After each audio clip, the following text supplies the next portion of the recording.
Coming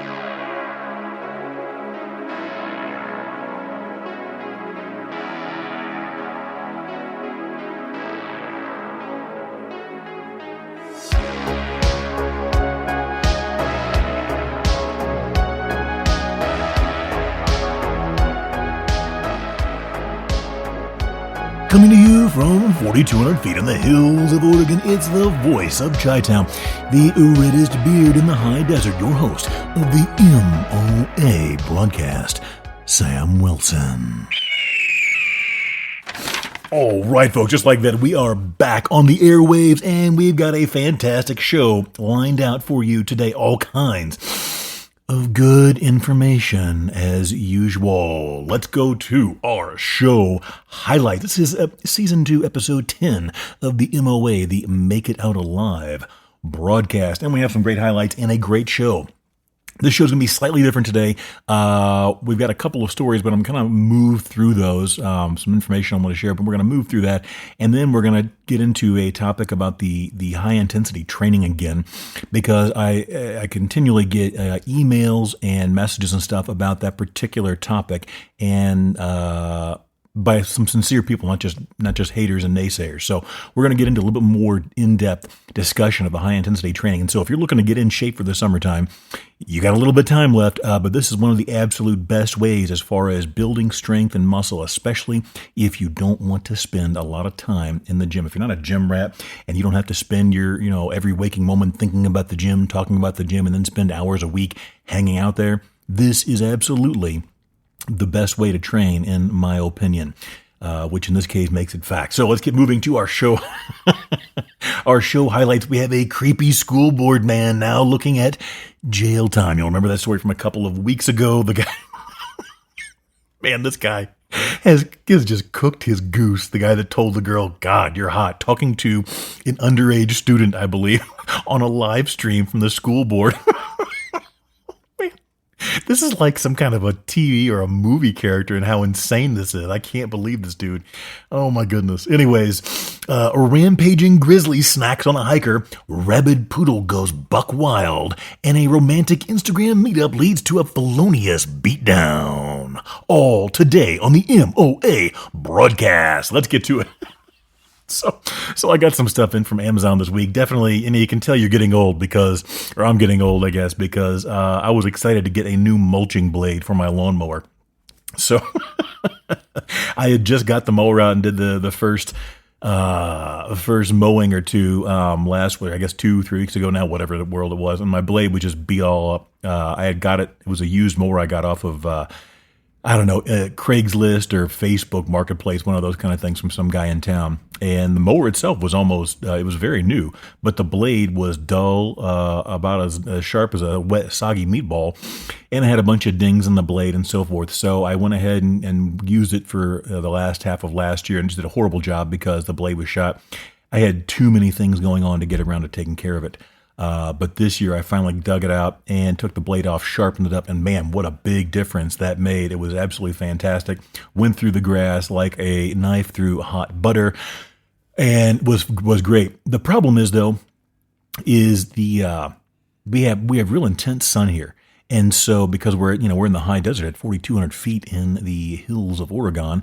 And so what happens is whenever you have all those grass clippings, unless you go out there, if you let your lawn get even a little bit too long, you have these big, tall grass clippings that pile up, and then you got to go rake them. Otherwise, they'll turn brown very quickly, and they kill the grass underneath it because we don't get a lot of moisture here either. So the high desert climate requires regular watering, and you got to keep your lawn pretty clean. And I'm just not in the mood to do that. Sometimes life gets in the way, and I don't have time to keep my lawn manicured. It never gets really out of control except for the first mowing of the year. But anyways, the bottom line is I got a new mulching blade, sharpened that up, and holy smokes, I got it so sharp. I used the belt grinder, the same thing I use for making knives. It does a great job. So if you've got a 2x72 belt grinder, it does a phenomenal job of sharpening lawnmower blades. And man, that mulching blade was so sharp and clean that it was... The grass that it was kicking out was almost like dust. It wasn't even mulch. It was like dust. So very pleased with that. Big fan. Now I'm ready to rock and roll for the rest of the year. I don't have a real big lawn, so I shouldn't have to sharpen it for the rest of the year. There's not really much in the way of rocks And so, anyway, there you go. Now you know what a fuddy-duddy old man I am when it comes to my lawn. It's funny, the things you laugh at, the things you laugh at when you're a teenager and when you're young about other old dudes doing. And if you live long enough, if you're fortunate, you wind up turning into the same machine yourself, the same fuddy-duddy old man. So anyway, there you go. As far as the rabid poodle going buck wild, that actually happened to me and my dog Bacon. We went to a local, place we go hang out and get, burgers and hot dogs and fries and so forth every once in a while. And, this is my beef. I'm a big animal lover. I love animals, period. And especially dogs, cats, whatever. But I am very responsible with my dog. I always keep him on a leash. And number one, he's not aggressive, and he is completely indifferent to other animals. For whatever reason, he doesn't care about meeting and greeting other animals and whatever else. He'll sniff and smell if they come up and do the same thing to him, but he very rarely, if ever, initiates any kind of contact or whatever. He just doesn't care. I don't know if it was something with the way he was raised in a litter or whatever, but he's always been that way. He's not interested in being some other dog or cat's buddy.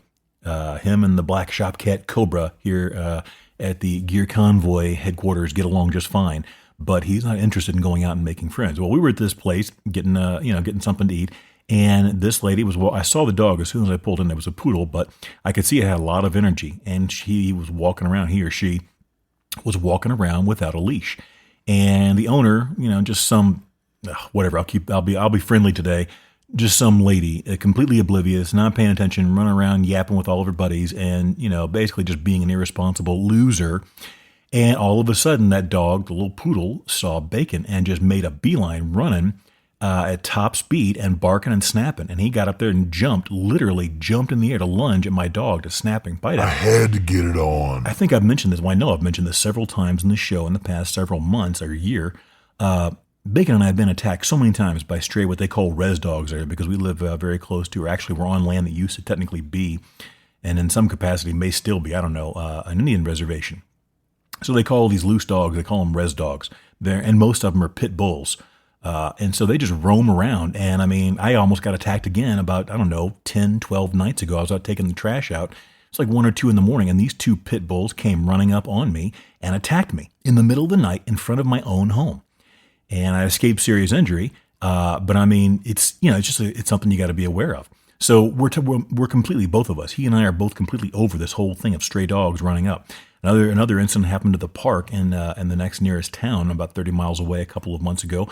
We were walking in a public park, broad daylight, and some lady had 2 of her dogs loose, and they ran us down, and they started attacking Bacon. And I kicked both of them really hard because they wouldn't stop and sent one of them flying, and that lady got so mad.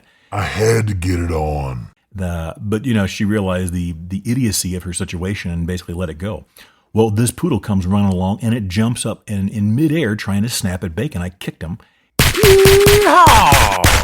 And knocked him across the, not real hard. I wasn't trying to hurt him. I knew he was a small dog. I gave him an appropriate level of force, but knocked him away. And the dog didn't even care. He came running back again. And so I kicked him again. And this lady comes running up. What does she do? Does she go running to her dog to correct the situation? No, of course not. Because she's an irresponsible person in the first place. That's why we're having this issue. She comes running, screaming and yelling at me and almost gets into a physical confrontation, which would have been horribly stupid and unfortunate for her, because not only was she extremely slow and fat and stupid, she was also out of shape and in a dress and sandals, and so clearly was not ready for some sort of physical confrontation with a grown man. And so anyway, the whole thing was over pretty quickly because I told her, just get your dog under control. I don't care. Leave me alone and get your dog under control. She did, made a few snide remarks, or I don't even know what she said. I couldn't understand it, but whatever the tone I got was, she wasn't real pleased with me. But this is the problem that we're facing. And I'm sure it happens all over the world, but I see this a lot in America now, the culture. There is no acceptance of responsibility anymore. Everybody wants all of the freedoms and none of the responsibilities. Part of the responsibility of owning a dog, as I'm sure most of you with brains out there know, is you need to keep it under control, not let it attack other people, and so on and so forth. And, one time, I take my dog with me when I go shopping.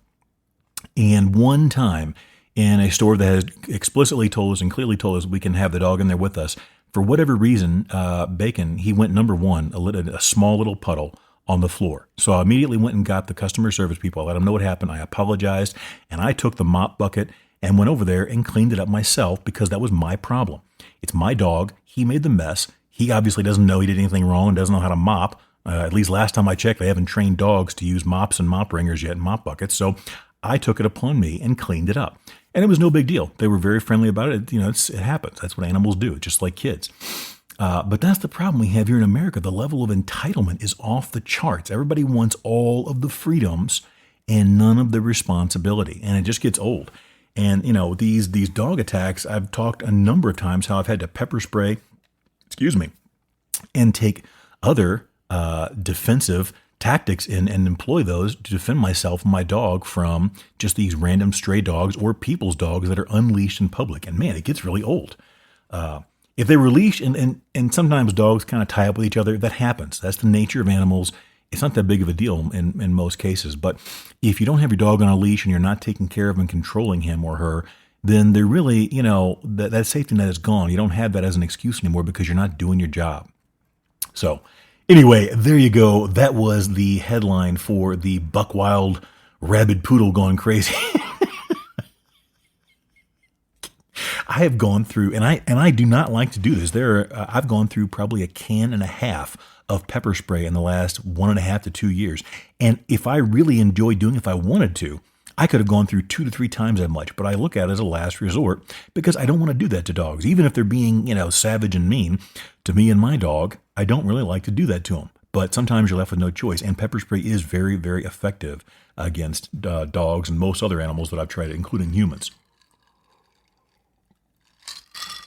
And, pardon me, speaking of pepper spray, we've talked about these so-called alleged First Amendment auditors here in the past, and in the last several episodes we talked about it quite a bit. And there were a couple that I don't like to use their names on the show because I don't want to give these guys any publicity. Not that my show is small. I get that. I don't care. It's my show. I do what I want with it. But I don't like to sit there and shout them out and give them any more free publicity. If you're ever interested in looking up and finding these guys, there's dozens, if not hundreds of them online, YouTube, TikTok, and so forth. You can find them. But one of the ones I've been following loosely, I don't really, follow or subscribe to their channels, but I check up every once in a while on their videos. There's been a couple out in California that have been going on a pepper spray rampage for the last couple of months. I mean, pepper spray, we're easily in the double digits. And they're basically, in my opinion, what's going on is we're firmly in the abuse of rights territory in some cases. At least some of these guys are, because they're being extremely provocative, and they're basically almost picking fights with people to get them to react, so they get viral videos for these reaction videos when they turn around and pepper spray them. So anyway, that's a whole other thing. There's several of them that do it, but now 2 of them have received felony charges. One of them spirited back out of the country to whatever country he was from, I think Canada.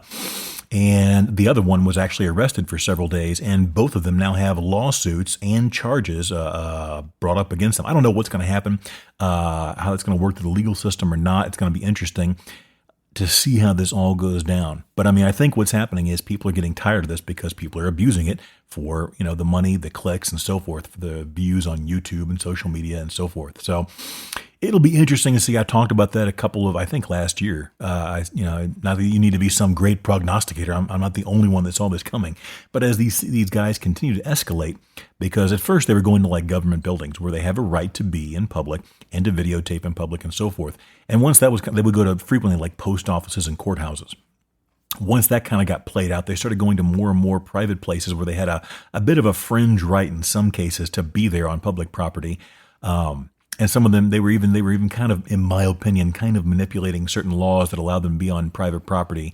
And that's a whole other subject to go into. But they were just having to push the envelope further and further as they ran out of, this exciting content to get clicks and views on. So it was pretty easy to see the escalation coming. Now we'll see how it works its way through the legal system, because some of these guys have multiple charges laid on them, and it may or may not hold up as self-defense. If you instigate the situation, or you are clearly going around and just popping off to people nonstop, sooner or later, right or wrong, the legal system just decides to take you down.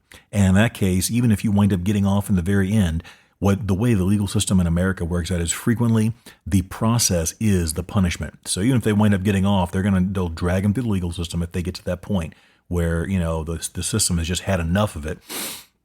They know, okay, if these guys appeal this far enough, whatever, they'll wind up getting off, but we're going to make it painful. It's going to be expensive. It's going to be a long, slow process, and we're going to drain them by keep slapping charges and blah, blah, blah. So there you go. I will keep you updated on that. Okay. We go to Glacier National Park. I was going to put this story in last episode, but didn't have time. We got to keep moving, though. Where are we at on time? Okay, we got to keep it zipping here. What happened? A hiker killed in apparent bear attack in Glacier Park. This article comes to us via the Montana Free Press. If confirmed, it was confirmed. The death, from what I read, the death of the Florida man will be the first fatal bear attack in Glacier National Park since 1998. A missing hiker in Glacier National Park, for you Americans, appears to have been killed by a bear in what could be the first fatal bear encounter in the park in nearly 30 years. Anthony Polio, 33, of Fort Lauderdale, Florida. Poor guy goes all the way from Florida to get away from Florida, man, and he runs into a grizzly bear. It's not even funny. I mean, the luck of some people.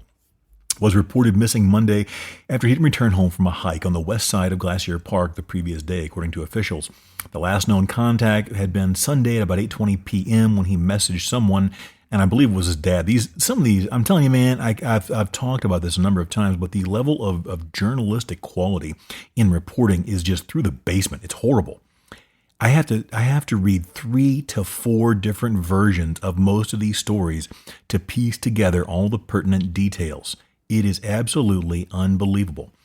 Anyway, the other article I read said that he had been in contact with his father and sent him a message saying he was, whatever it was a positive message, something to the effect of he was doing good, having a great time. He's going to go do this hike or whatever it is towards the Mount Brown fire lookout the next day or something like that. Unfortunately, that didn't happen. His car was later found near the Lake McDonald Lodge, and his remains were found Wednesday, this is about 2 weeks ago, at noon, about 50 feet off the Mount Brown Trail in a heavily wooded area. They said the injuries, according to park officials, were consistent with those sustained by a bear encounter. It goes on to talk about park closure. It doesn't really matter for the moment. This is a week and a half, 2-week-old news. The thing that when I read through various versions of this story, this guy looks like he did everything right. From what I saw, he had prepared properly. He had all the equipment. He wasn't like in trouble with exposure or hunger or, the elements, whatever else. He was prepared properly. He was in contact with people on the outside who knew where he was. They knew when to expect him back. And again, this is the breakdown report, the AAR, after action report that we kind of conduct here on the MOA broadcast, because frequently we see these people, they just go to REI or Walmart, they buy a couple $100 or a couple of $1,000 worth of gear, throw it all in a backpack and jump on the trail and have no idea what they're doing. And then I wouldn't say they get there just dessert. That's a little harsh, but what do you expect if you don't take the proper precautions? There's an old saying, if you're going to get frisky with Mother Nature, you better bring protection. And a lot of the people that wind up on this show, the headlines and the stories we go through, they fail to do that. They don't prepare properly. They run out there. They have no idea how much food and water, so they usually bring way too much or way too little. No one knows where to look for them, so they've got automatically 2 to 3 days to burn through where no one's looking for them, where they're dying of starvation or the elements, exposure, or wild animals, or they're stuck on the edge of a cliff or whatever before anyone even starts to look for them. This guy didn't do that. From everything that I read, was his name Anthony, I think?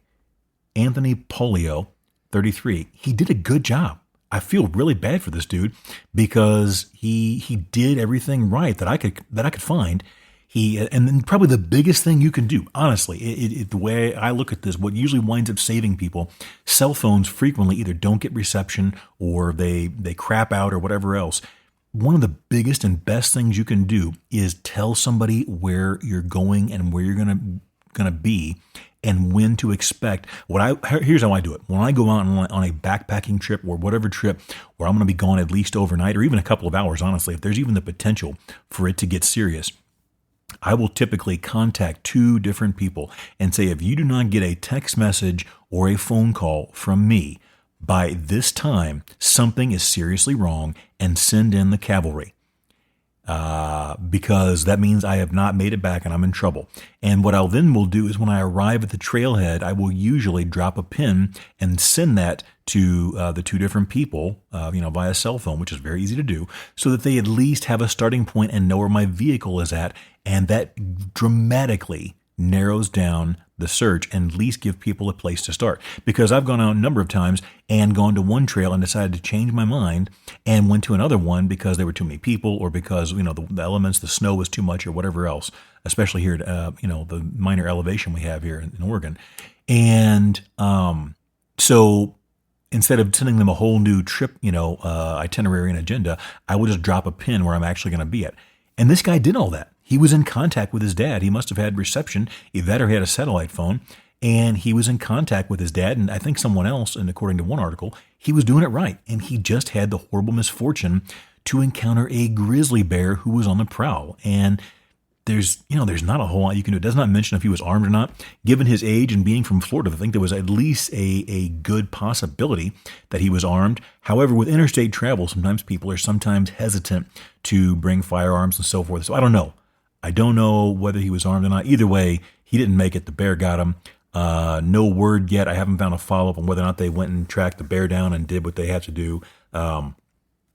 So, we all know how that works. If a bear or any animal pretty much, kills a human, they put it down. No word on whether or not they found the bear and took care of that business or not. So anyway, my condolences, man. I hate it when somebody does the right thing all the way from top to bottom, as far as I can tell, and they wind up paying the price anyway. That's just the inherent risk and danger of going out into the wilderness, despite how much and how far technology has come.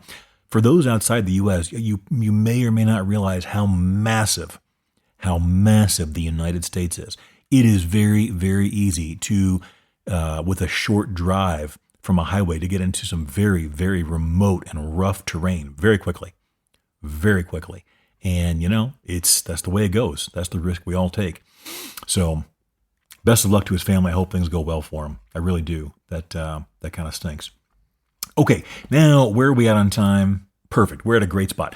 We're going to go ahead and get into the HIT, high intensity training. We've talked about this 2 or 3 episodes in a row now, but I always get emails and messages and so forth, questions and comments about this. I'm not going to focus on the haters. For those of you that don't know, if this is your first time listening to the show or you've never heard of high intensity training, the basic principle, this is going to be your HIT primer for today. The basic principles of high intensity training are this. You go in, it's brief, infrequent exercise. You do 1 set to failure for most of your or all of your muscle groups, depending on whether you're doing a full body workout or not. And then you stop. You get out of the gym and you go back to your life and you leave it alone. So this training style, it is effective. For those of you that don't think it works, be quiet. You're wrong. I can prove it. I don't want to have that discussion with you 99.999%. That basically means 100% of the time, unless someone is just severely genetically shortchanged and doesn't have the genetic ability to grow and get bigger and stronger and the recovery ability to facilitate that growth. The problem, the reason why they fail the high intensity training is they just can't put in the work, because if you do it right, it is very, very, it's painful. There's a great deal of discomfort whenever you push your body to absolute failure. You're forcing your body to do something it doesn't want to do. Let's use the example of barbell curls. Okay, so we have a visual here because this is a radio, show podcast. It's audio only right now. I don't have a video backup yet. I just don't have time right now to do all of that. Let's take barbell curls. Use a straight bar. The easy curl bar, I won't call it trash, but you're missing out.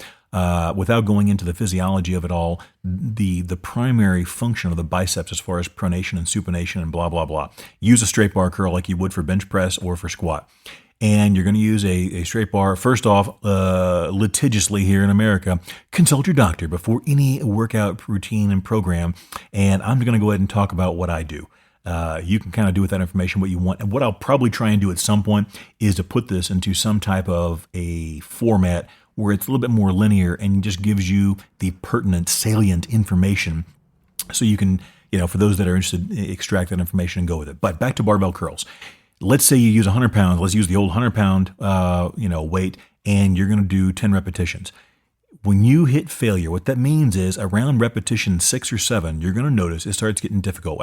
At reps 1 through 6, you're cruising right through. You want to use nice controlled speed, good clean cadence. And what that stands for, what that means is approximately 2 seconds on the positive or the lifting phase. So 2 seconds to raise that bar from your waist up to your chest. You want to get a full range of motion. And then about 4 seconds to lower it. The negative is far more important for the muscle building portion of this than the positive. Lifting it is good for the aerobic part and some of the muscle building, but the negative is where you really get down to being productive. So you want to accentuate the negative, okay? So you would lift that weight in about 2 seconds, lower it in about 4 seconds, give or take. I like to go a little slower once I get into a good groove, but you do you. So you're going to do 10 repetition with that. Around rep 6, you're going to notice it starts to get a little bit more difficult. Your body's starting, the lactic acid is building up, the burn is starting to get there, and it's starting to get a little harder, a little more difficult to raise that weight. Reps 7 and 8, you're having to concentrate, and you're not swinging. You're keeping good, clean form. Because really, the point is not to go up in weight. That will happen. That's the inevitability part of it. That will happen inexorably if you do it properly. But the goal is to do good, clean repetitions, and the strength and size will follow. So you don't want to do 10 reps at all costs, meaning you're flinging the weight around, because when you start having the momentum and impact forces, that is when injuries happen. Okay? So you got to go nice and clean, smooth, safe repetitions, full range of motion. Around 8 or 9, it's going to get very, very difficult. And 9 and 10, the last 2 repetitions, if you're able to do 10, 9 and 10, you should be, you're really focusing, you're sweating, you're feeling the pain. Believe it or not, good, clean, straight bar biceps curls are one of the absolute most difficult exercises to do cleanly and productively and consistently to failure. I have had more people, the 2 exercises that get people the most in the people that I have trained over the years is squats and straight bar barbell curls. I have had people, and this is not the goal, but I have had people literally vomit, and I've had 1 or 2 people almost go into shock while doing straight barbell curls to failure. And you can think I'm exaggerating. You can think I don't care. I saw it. I was there. I took notes. I don't care. That is how it works. And so if you don't like it, you don't hear, you disagree, whatever, then change your station, man. Do whatever you want to do. And I mean that respectfully. But I'm telling you, it is very, very intense.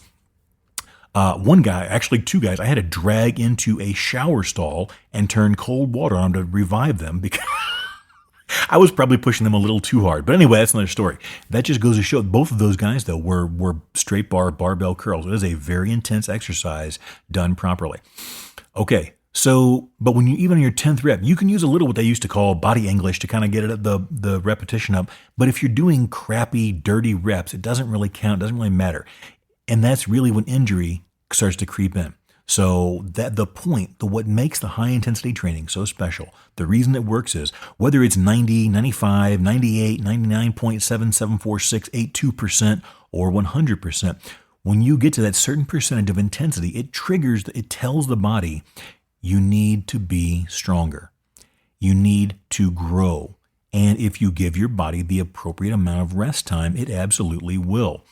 So for people that if you're not a gym rat, if you don't like to spend a lot of time in the gym and you just want to get the job done and get in and out of there, I recommend a 2-day-a-week split. And already I know some of the gym rats are like, what? You got to work out at least 3, blah, blah, blah. It does not have to be that way. Next week, I'll probably dig out my old notebooks because I recorded almost every workout I ever did, along with dozens upon dozens of, probably hundreds of different workouts from trainees. I gave a lot of them their notebooks when we were done, but I still have, I think, a couple of them somewhere. And we'll go through some different exercise routines and so forth. But you can do this program if you just want to get yourself in good, clean shape. Now, this is not going to be the greatest weight loss program because there's not a ton of calories burned. There's not a great deal of cardio involved. Not that those are necessarily the same when it comes to weight loss, but that's another topic. The bottom line, though, is you can get yourself in as good a shape as your genetics will allow, you doing 2 workouts twice a week. Workout A and workout B, or you can do the same workout twice a week. It doesn't matter. That take about 15 to 20 minutes each. That's it. In 35 to 45 minutes a week, total workout time. You could even do it less, but you get much less than that. You're not going to have, all the benefits you could possibly extract. That's all it takes. The bottom line is what I recommend and what I've had the best, at least for me, myself anyway, what I've had the best, what I recommend for me, I know my body. I know the rep ranges and so forth. I've had the best success with me and the people I've trained when doing an A and a B workout. Both of these will include some type of leg, hip, or buttocks exercise for the thighs, something like that, meaning either A, squats, or B, deadlift. And then I will do workout A will usually be like squats, and then dips, chins, and like overhead press. That's the toughest workout. It's all the big bad stuff in one. That covers all of your big muscle groups. You don't want to sit here and worry about all the tiny little bodybuilding exercises, the single joint movements. You want to focus on the compound movements, the multiple joint movements like squat, like overhead press, dip, chin. And I prefer dips and chins to bench press and pull downs. I just think they're better. They really force you to activate a lot more muscle mass. And if you can't dip and chin yourself when you're a 200 to 225 pound man, that's embarrassing. It's embarrassing. I've seen guys that can sit there and bench press, 250, 350, 375, and they can barely chin themselves. And, we'll get into that's another story. I don't want to get sidetracked. Where are we at on time here? So I keep this. Okay, we're doing good. Focus on those when you get to where you can do 10 to 12 repetitions on the dip and or chin, depending on what's best for you. I'll give you an example myself. When I'm doing heavy weighted dips, when I used to be in good shape years and years ago, I would do the best rep range for me. When I hit 6 repetitions on the weighted dips, I would go up and add more weight. And if I did that, I would add weight almost every single time, weight or repetitions almost every single time from workout to workout. So on Monday, I would do squats followed by weighted dips, weighted chins, and then overhead press, which I would do either seated or, standing against a wall or something like that, against a back brace, so that I kept my back nice and straight. Then my second workout would be deadlifts, followed by like my triceps movement of choice, whichever that would be, followed by straight bar barbell curls, and then a calf raise of some sort. Now that covered all the big basic muscle groups of the body. Once you get to where you're basically developed to where you want to be, then you can start working on things like your brachialis, your rear deltoids, your front deltoids, and so on and so forth. But work the big muscle groups first. And so I would go in there, I would do my squats to failure, and I would typically do what's called a breathing squat. 15 to 20 reps of whatever weight would cause me to fail, between 15 and 20. And I kept it around 225. Once I got to a certain age, it wasn't that I was old, but I'm like, you know what? In the interest of keeping my back and everything else, discs and everything else nice and safe, not having so much weight on my back, I would stop at 225. And I would crank out 20 to 22 repetitions of 225 full squat, what they used to call ass on heels, butt on heels, whatever you want to call it. All the way down to the ground.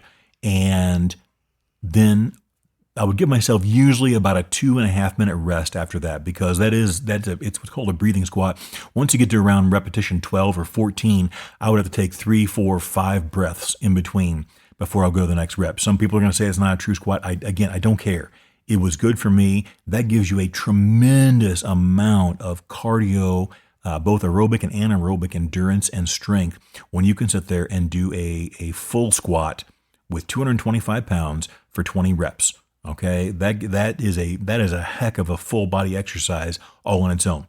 Then I would recover. After that, I would give myself little to no rest in between the rest of the exercises, and that developed what's called metabolic fitness and ability, because your body is having to not only process and deal with all the oxygen, but also the demands placed on it by the anaerobic activity of lifting the weights. So we would do squats to failure, go ahead and clean the rack, get a breath, get a drink of water. Then it was on to dips. I would add the dips, 25, 50, 75, 100 pounds, whatever, and do the dips. When I would do them between the 4 and 6 rep range. When I hit 6 reps, it was time to go up and wait the next workout. So if I got to 7 reps, whatever, it didn't mean you stop at 6. You stop when it's clean, safe failure. And then so if I even got 8, I would keep going until I got 8, until I couldn't get any more. And then I would know to add, 5, 10, 15 pounds, whatever, to the next workout. Same thing with chin-ups. I prefer chins. So chin-ups are better than pull-up. People will say, oh, chin-ups are easier, because a chin-up is whenever your palms are facing you. A pull-up is when your palms are facing away from you. And people will say, well, chin-ups are cheating because you're using your biceps. Guys, that's the whole point. If you do pull-ups, and if you need to do pull-ups for some type of sport or military training or whatever else, then do what you got to do. But if you want to develop your back and your biceps, chin-ups are a great biceps exercise. You want your palms facing you because your arms, no matter which way you have your palms facing, your arms are going to give out long before your back is fully fatigued. Okay, so why would you weaken yourself further by having your palms facing away and limiting the involvement of your biceps? Okay, now again, do whatever you want, but that's what I would do. I did the palms facing, and I would do that weighted, my body weight plus, 15, 20, 25, 50 pounds, whatever, while I did chins for repetitions. Then onto that, it was immediately on to overhead press, using again a straight bar and whatever weight that wound up being. For that, I would do my triceps and shoulders both did really well in the 8 to 10 rep range. So when I hit 10 reps, I would add weight. Now, you may ask yourself, how do you know what your rep range is? In the beginning of your quest here, you're going to have to take notes. This is important. You always want to record the exercises and then the amount of weight followed by repetitions. I would actually include the time too that I did it, so I could always kind of try to beat that time a little bit and shave time off. That would improve my cardiovascular ability as well.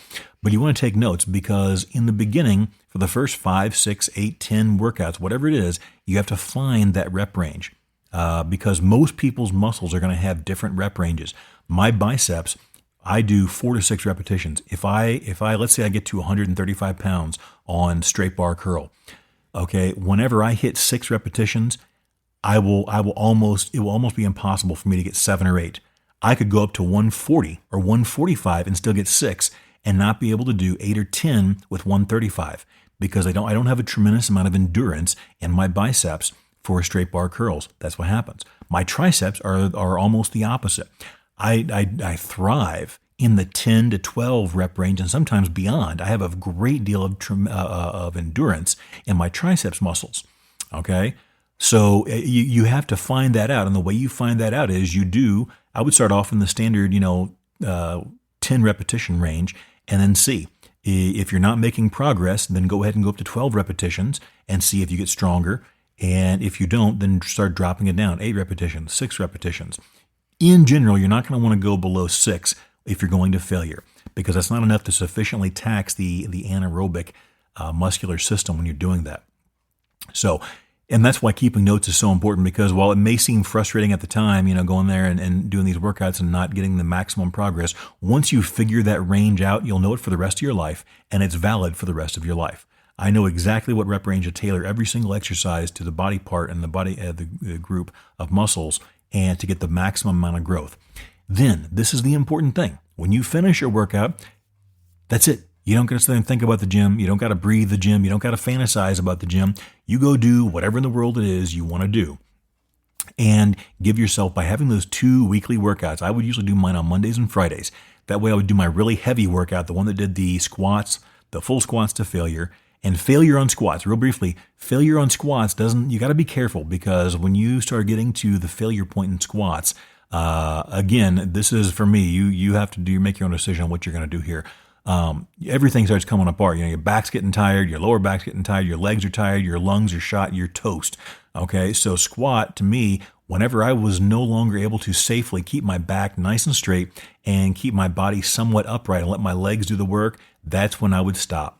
Whenever I didn't feel safe doing another rep, that's when I stopped on squat. You got to push yourself, but you have to be safe as well.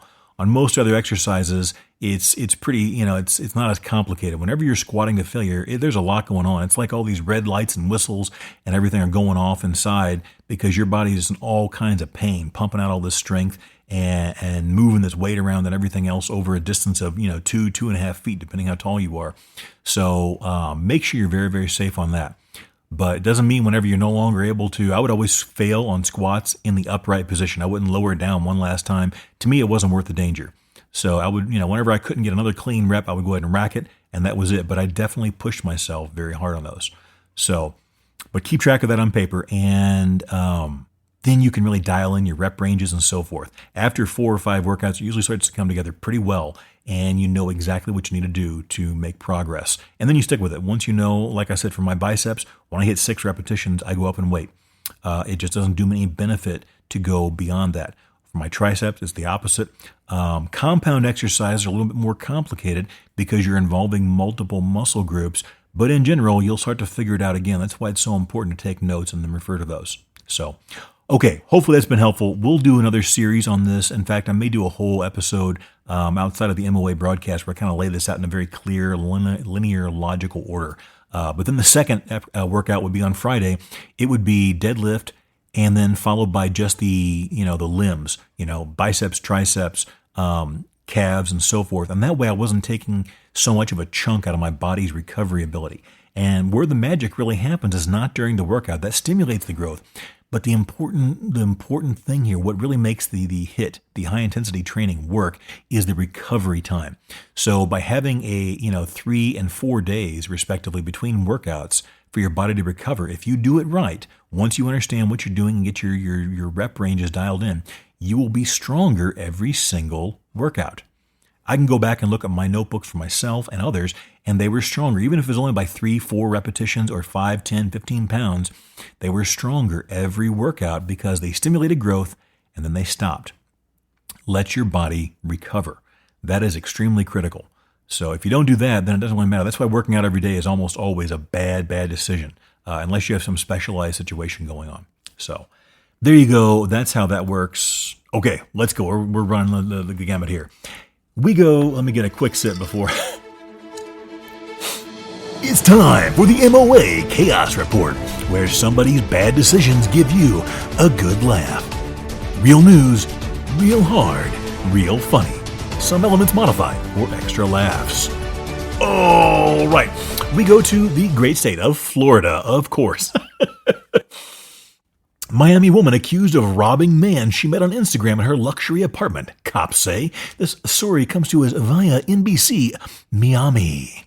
A Miami woman is facing charges after she was accused of working with 2 other women to rob a man whom she met on Instagram at her luxury apartment, police said.